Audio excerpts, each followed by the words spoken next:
Jewel. Jay, are you there? I am. How are you, Jeff? Good. You sound like you're right across the street almost. I almost am. Yeah.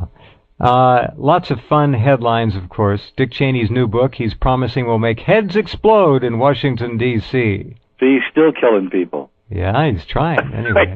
he can't stop. No, even when he's out of office. It's in his even blood. when he writes a book, it's about killing people. Yeah, it's in his blood. The guy is a psychopath. Total. Many of them are. Many of them are. Okay. There is an interesting thing on the internet now which you brought to my attention a while back, and I was, common sense dictates a little skeptical. So this is weird. Now, first of all, can't imagine you being skeptical, Jeff. Not me. Never met a conspiracy I didn't love. The idea of alchemy. This is one of those man on the street, woman on the street questions. You ask 100 people, could you define alchemy? Nobody could do it.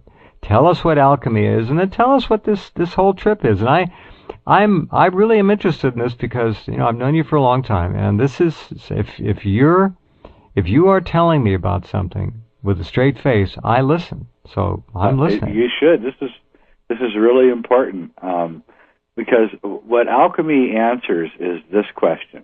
The question is it possible to concentrate chi or life energy and then ingest it so you can use it? And alchemy answers yes. And it's an ancient art form or a science. It has you can trace it back to every ancient culture on Earth: ancient China, ancient Europe, ancient Tibet, ancient Egypt, ancient India, even traces in America, in Inca, in the Peru area, and basically it's just a way to concentrate chi, which is a stuff that you find in fruits and vegetables and in sunlight and it's called the life force. It's a cliche. All right. Yeah. I don't want to use life force. They use it in a really bad science fiction movie once. They do. Yeah. But so I say chi, and a lot of people don't understand what I mean. But basically, it's this. The idea is that underneath the fabric of reality is this energy, and this energy feeds life, and anything that's alive is filled with this life force, life energy, or this chi. And so, I've been after this. At first, I was extremely skeptical 25 years ago when I started looking into alchemy. But as I went on, I had to say that the people who are writing these books were not idiots. They were very smart people, frequently in the lands of people that were illiterate. And they were very steeped in arcane knowledge and language and music and geometry and mathematics and all the great older classical art forms that I'm so interested in. And so I knew that these guys, if this was a fraud, it was a rather silly fraud. And as I began looking, I began realizing that the reason that it was underground was for the same reason that I had become so paranoid, is because when rich people even think that someone has something like an elixir of life or a philosopher's stone, they go seriously weird on you. Mm-hmm. And I can see where they would trap you and hold you captive, and all the stories that are, Frederick the Great and all these kings who would captive all the alchemists and hold them trying to get the philosopher's stone, and they would all die in prison. And, the whole history of alchemy is replete with these things. But a long time ago, it seems like alchemy was everywhere, and people were doing it all the time. There's stories of this strange cake that people would keep with them, which they would take whenever they got hungry, whenever they got sick. It would make them better. It was made by the blacksmiths in the towns of Europe. And it finally got outlawed about 1100 or so by the church. But until then, it was everywhere. And this is the lambus bread that Tolkien is talking about, that the elves had. It's the same exact thing. And so as this went on, I realized that it might actually be true.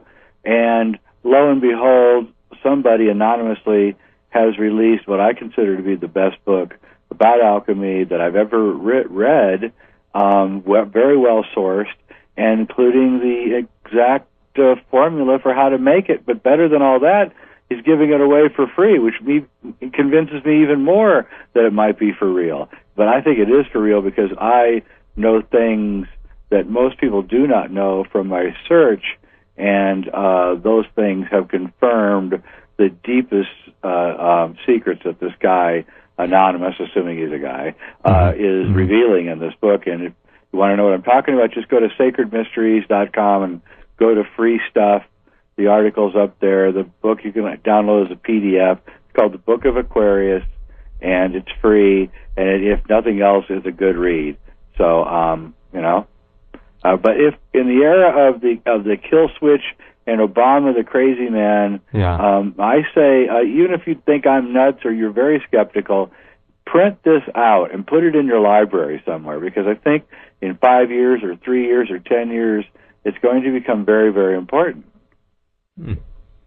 So, this is something you cook, bake, formulate? In fact, it's not really a science, and it's really the closest qualities that you need to be able to do this is, do you know how to cook? Yeah, cook, simply cook. That's all it is. It's a distilling process.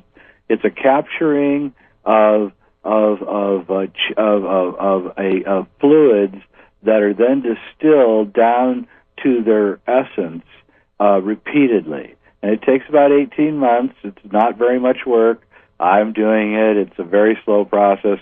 I might have to work 5 minutes a week on it. What are the ingredients, just in round terms, just general terms? What kinds of things are you putting in there?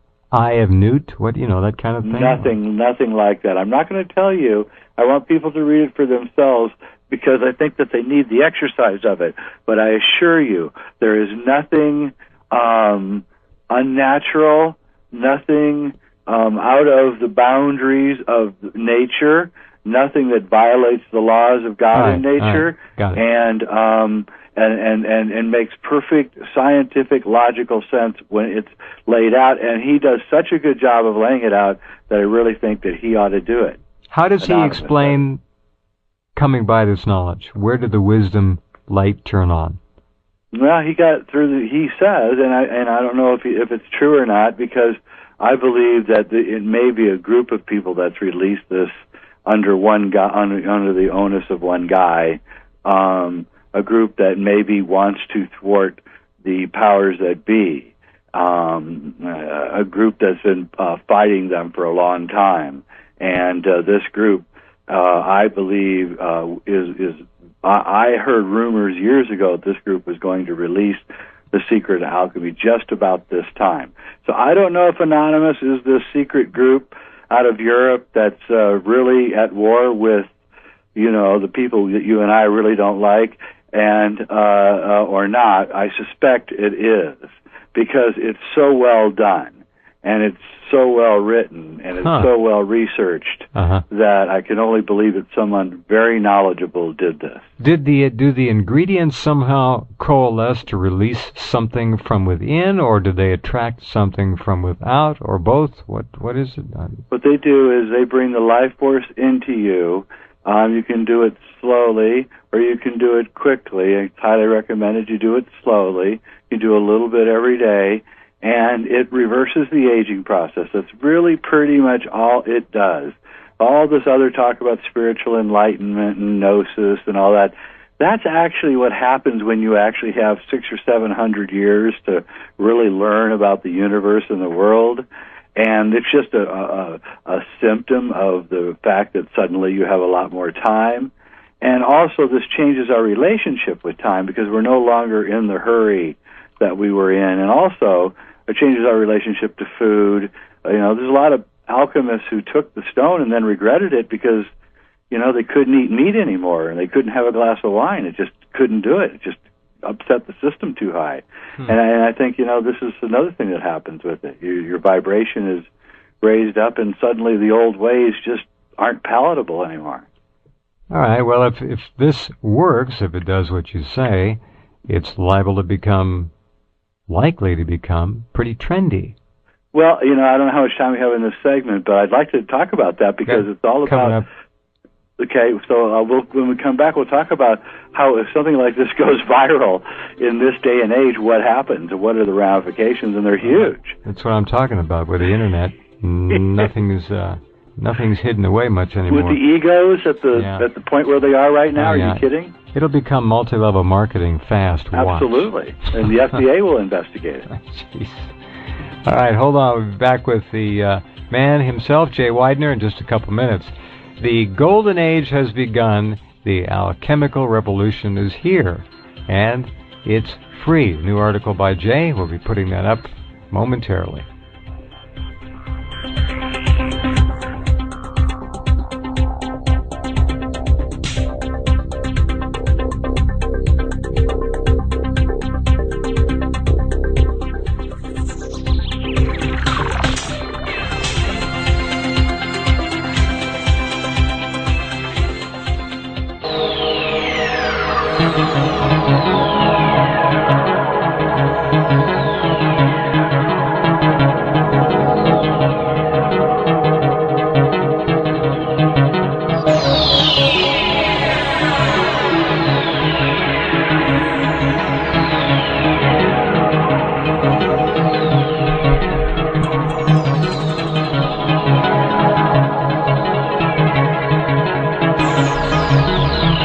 Okay, talking with Jay Weidner about alchemy. Lots of other things on the menu, of course.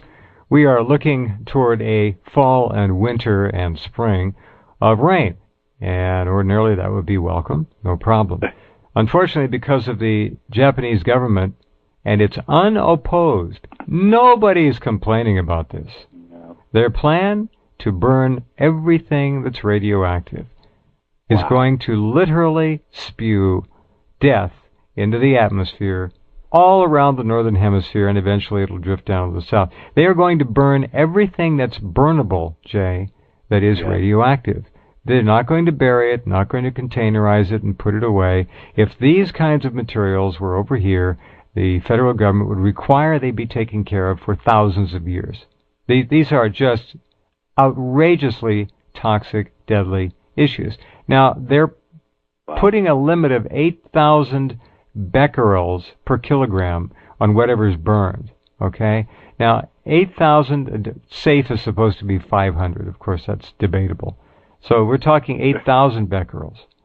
The other thing they're doing is allowing the blending. They can take any three components, let's just say boards from a house that have tiny bit of radiation, and a tree that's radioactive or a shrub, and then some piece of metal that is really cooking. And that piece of metal is it could be 24,000 becquerels, because they're allowed to divide everything in threes. And anyway, the point is, whatever it is that they're going to put in there, it should not be going up in the atmosphere. It's going to come over here. We saw this Toronto story. We saw the St. Louis story, and after the rains, and what in the last week, what they found. And what they're finding is that the jet stream right now is bringing over plenty of dangerous radioactivity. We're getting more releases all the time. 10 billion becquerels, I think it was an hour being released from Fukushima. 10 billion becquerels an hour. And so we are sitting literally on the doorstep, and it'll be all of America, not just the West Coast. The jet stream goes here and it goes there. And it's going to dump lots of rain with lots of radioactivity. So what are people going to do? Well, I've been telling them for a long time they've got to cover their gardens. That's number one. But number two, they're going to have to stay inside when it rains. All right? The rain will come, the rain will go, and you can go out when it's not raining. You don't want to be out in the rain. If you're going to go out in the rain this winter, you're going to have a raincoat that you're going to take off when you come into the house, leave it at the front porch, and the boots outside as well. You're not going to bring that in. A can or something outside. That's right. And throw your clothes in there and make sure it's clean. If you throw your clothes in there and put it all in, take it off when you come in. If you have a dog, you've got a bigger problem. That's unfortunate. Same thing with cats, because they're going to go out and they're going to get in it. And I don't have any answers for you, but all we can do is hope. But nothing is being done to oppose Japan's announced policies. That's weird. Somebody should bitch and moan about this. It certainly is weird. It defies human survival instincts. And that I don't understand. I mean, Barack Obama's family's going to get it. I don't know. I can't figure it out. It has to be some kind of psychological illness or something that the human race is now just in a state of complete denial, including the politicians. So Michelle Obama just spent $10 million on a vacation. All right, well, those days are going to come to an end. Did you see that, I don't know if I sent it to you or not, the Insider, White House Insider, the interview? Oh, my goodness, yeah. I don't know. Well, there it is. And that's a Democrat. That's right. That's a Democrat. So this is not a Republican or conservative or Ron Paul or some crazy guy. It's a Democrat telling us that the President of the United States is has a mind of a 12-year-old, I guess, right? Exactly. And he's sitting here watching sports all day and is disturbingly skinny and is carrying on with symptoms which I'm not saying he is. I'm just saying the symptoms are those of a coke addict. And if somebody needs to brief him, his personal assistant, who is, as I remember, unidentified in the story, probably Reggie Love, Reggie. says to the people, all right, you got 15 minutes, and that's it. And you're done. You're done. They would have mentioned it. They're leaving that part out, the Reggie part. See, that's not journalism. Journalism is covering the whole story. Yeah, well, the guy's still protecting Obama a little bit. He's protecting that whole part of him. But, you know, if you read between the lines, what he's saying is so disturbing that we are in worse trouble than I ever believed. I can't believe this guy's making George Bush look good. It's hard to believe. It really is. Making him look confident. Have you ever seen the evidence, just as an aside, I came across this the other day. Have you ever seen this very good evidence that Barbara Bush is Aleister Crowley's daughter? Yeah. That is really an incredible story. It is. And, I mean, it makes total sense. And she looks like him. She does not look like her father. You're right. You're totally right. No, I read that, I don't know, several years ago. And yeah, was amazed. Right. I didn't believe it. I bypassed it when I saw the headline, I think on your site, said, oh, yeah, right. But then I finally came up against it, and I saw the evidence, and I just went, you know, holy cow, you know, she is Aleister Crowley's daughter, you know. I'd say it's probable. Can't prove it, but likely. I mean, it looks like her mom was one of his disciples. That's right. And she was a pretty good-looking woman, and we know what Aleister did with good-looking women. Mm-hmm. And she came back from Paris, where she'd had a ritual with him, pregnant. Mm-hmm. And it was Barbara.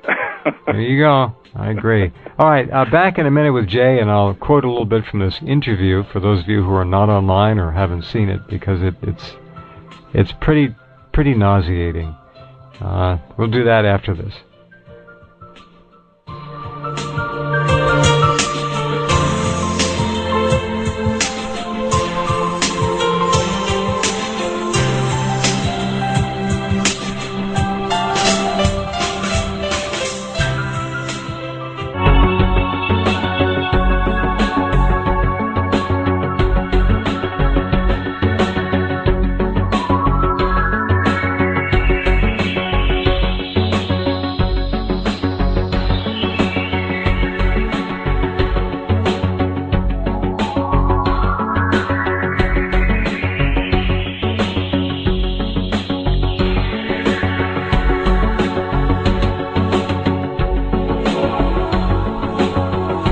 Okay, I'm back with Jay Widener. Jay is on with us once a month. He's a truly an accomplished filmmaker. Go to his website, click on his name, sacredmysteries.com, and you'll see a cornucopia of all kinds of things. He's working on a major film right now. And let me do this, Jay, just for, again, our folks out there who haven't read this, didn't see it, whatever. I'm going to read a little bit of this because it is an appalling description. An appalling picture is painted by an insider in the White House. All right? Okay. The guy says, I'm at my desk here, right? He's talking to the interviewer. We're sitting here having this conversation. How about we take a look at what the president would look like in the same situation? Walk into that room, that office of his on the second floor. He spends less and less time downstairs. That's Daly's world now. The president doesn't like the Oval Office much. He's made that point repeatedly to more than a few at the White House. He prefers to be upstairs. No suit, no shoes. No joke. President Obama, when he is in his de facto office upstairs, the one that is closer to Valerie Jarrett's own office, and a short hop over to the residence, he spends his time there often in shorts or sweatpants and a t-shirt, and those sandal things, flip-flops. There's a large screen television in there, and that's where hours of his time are spent when he is actually at the White House, day in and day out. The First Lady rules the residence, and the President heads over to his second-floor wing study often. Starting around the early part of last spring, he began to take regular briefings in there, and the instructions that went out to those briefing the President were that they were to be, most importantly, brief. Anything more than about 15 minutes is unacceptable to Obama. So let's look through the eyes of someone heading into Barack Obama's upstairs office at the White House to give him a briefing. Maybe it's on national security, maybe the economy, energy policy, whatever. Doesn't matter. The scenario being played out right there these days is pretty much the same, regardless of the particulars. All right, you knock on the door. It's always closed. Always. Often you have to knock for some time before being given approval from inside to open the door and come in. One wonders what they're putting away in there. Yeah. The big screen will be on, the volume loud. You can easily hear it from outside the door. The sports channels are the ones most commonly playing, though sometimes the channel will be set to music or Fox News. Boy, is he well informed. Sometimes Valerie Jarrett might be in there, but most often it is just the President and his personal aide. Reggie. Reggie Love. Reggie. A large leather chair will be facing the television. It's well worn. Not part of the White House furnishings, but something the President must have brought in from back home. That's where you'll most often find the President of the United States. The most powerful man in the free effing world. He often sits with one leg draped over that old chair's arm and the other stuck straight out onto the floor. Shorts, sweats, a t-shirt, and like I said, no shoes, or just those sandal things that so many of the younger people like to wear these days. And that leg that's draped over the arm of that chair will be bopping up and down, like somebody with a lot of nervous energy, or somebody full of nose candy. Like a kid does. Energy. And there's the smell of smoke hanging in the President, around the President, in the room. The guy never quit smoking. That was all BS. I told you that already. In fact, there's one of those smokeless ashtrays on the desk in there. And that desk, it's a mess. Magazines spread all over it. Stupid crap, too. Real lowbrow reading material the President is into. People magazine, Rolling Stone, lots of those tabloid things. The most common thread with all this crap is it's about the President. If it's about him, he's going to read it. Good or bad. Doesn't matter. If somebody's talking about him, he's reading it. He's watching it. Whatever. The guy's self-obsession is off the effing charts. So that's what you first see when you enter the room. The upstairs office of President Obama. Next, you're going to notice how small the guy looks. Really thin. He pads his suits, the top end, the shoulders. It became an actual issue during the 2008 campaign. Some of his handlers were saying it made his neck look too small. Fact is, it made his neck look just like it is, small. The guy is scrawny. All knees and elbows sitting in that chair. That's it. Sometimes he gets up when you come in, sometimes he remains seated and will just turn the volume of the TV down with the remote control and say, "What you got?" That foot is bouncing up and down while you give him the briefing. But he rarely looks over at you, always looking at whatever is on the TV. If it's Jared in the room or the personal assistant, one of them is there to keep the time, your time. Don't go over that 15 minutes. And even if the president doesn't look like he hears a word you're saying, they are listening to everything, every damn syllable coming out of your mouth. And if something is said they don't like, they jot down notes. I've been told it's to use for the end-of-day summary they give the president, their own version of what is important and what can be ignored and who might need to be pushed down or pushed out or whatever. So you're looking at the president, this skinny guy who's ignoring you, who's dressed like some kind of blanking frat boy wannabe, with somebody else taking notes on what you're saying, and then you get up and walk out.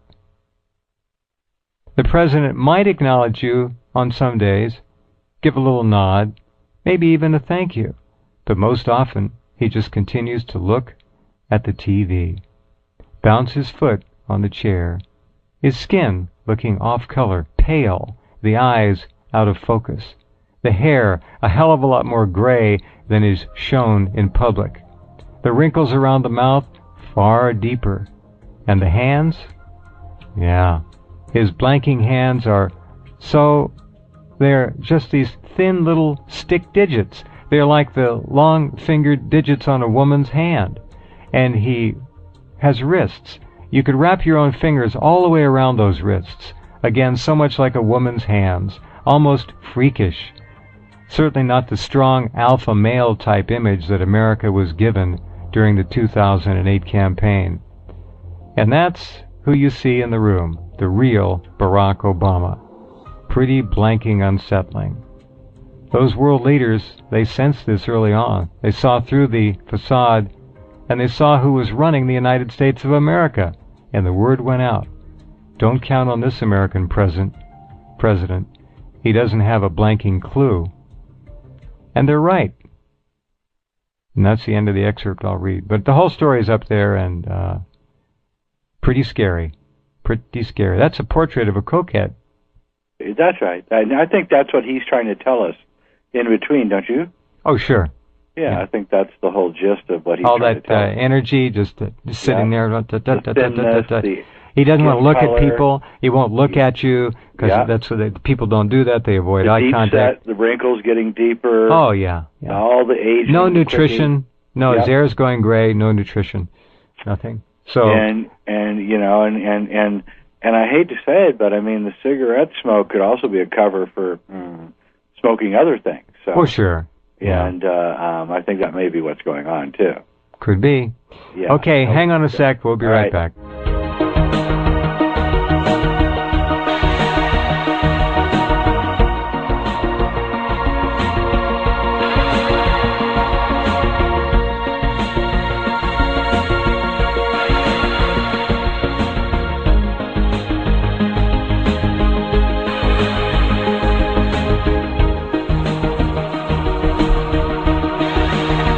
Okay, and we're back with all of you good people, and I know all of you share the abhorrence that we feel when we look around us and see what we can see on this planet. It's just, we are in the hands of inhuman evil. It's just not what this planet is supposed to be in the hands of, but it's there. The coup d'etat isn't just something that occurs in nation states. It, in this case, has occurred on the planet.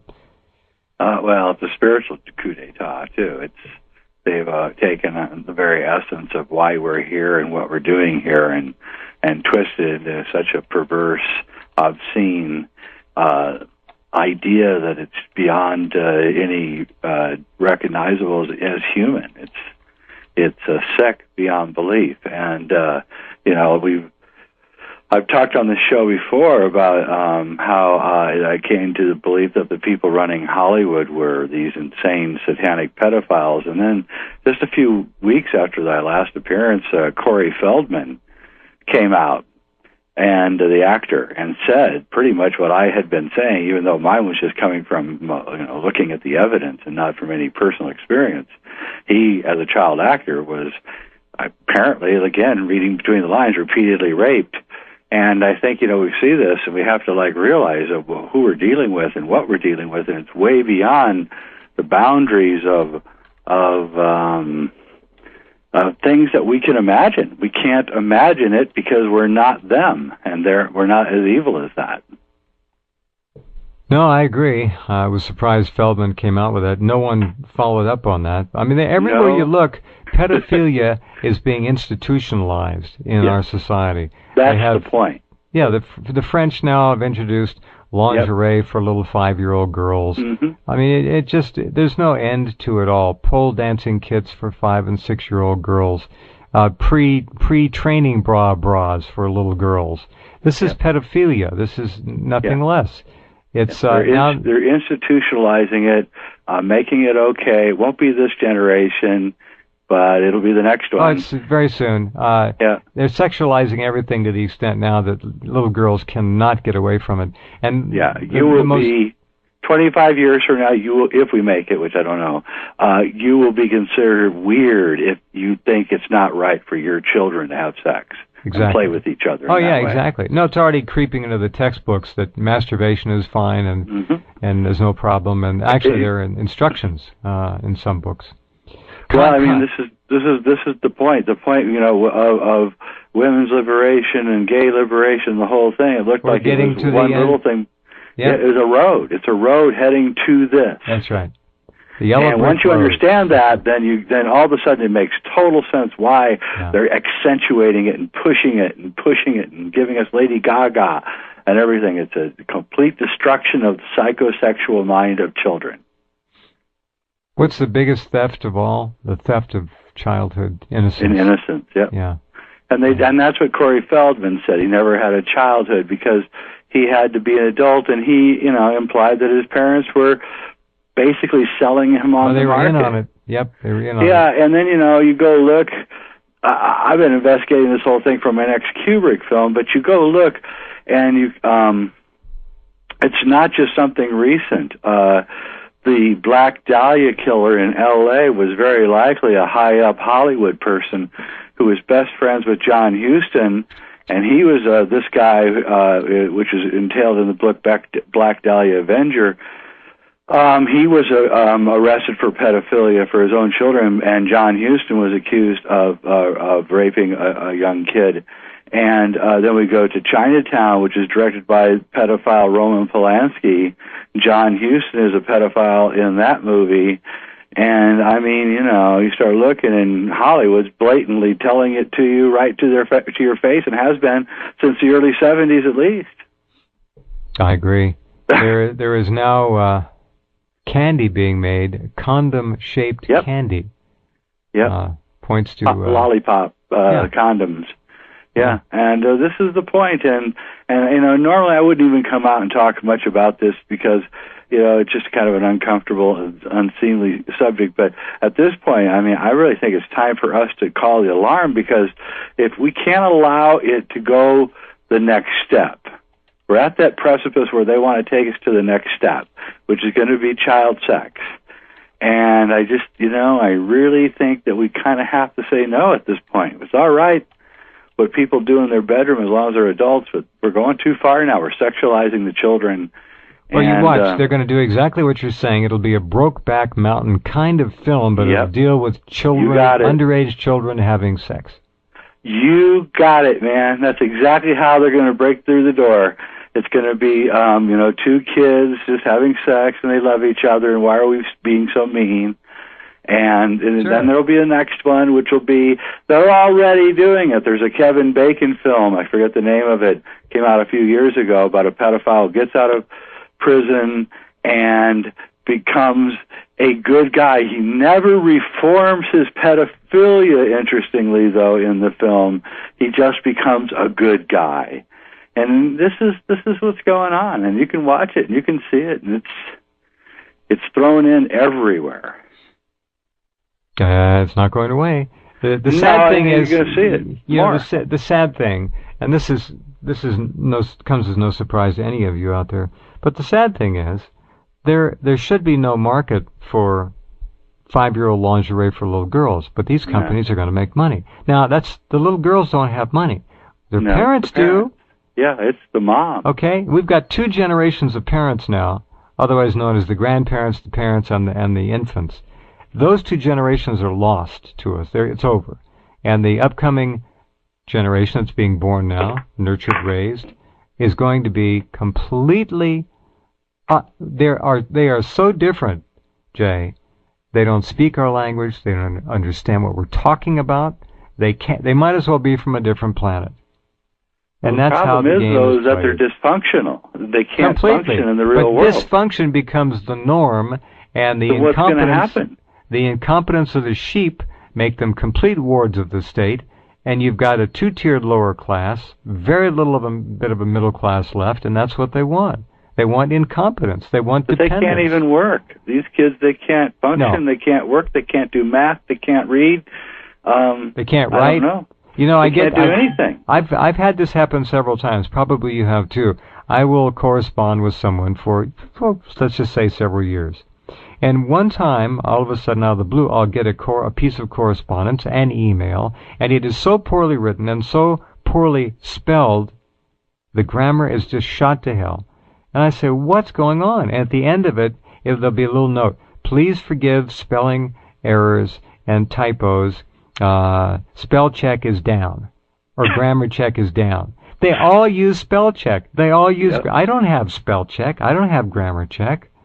But as soon as you install that, your responsibility to learn how to spell and write goes out the window. You don't need it anymore. Yeah, it's really quite amazing, and it's heading towards a disaster. And it's not happening like in Russia. They're still learning and teaching their kids and things. Well, they're trying. And the dependence. This is a dependent culture, an addicted culture.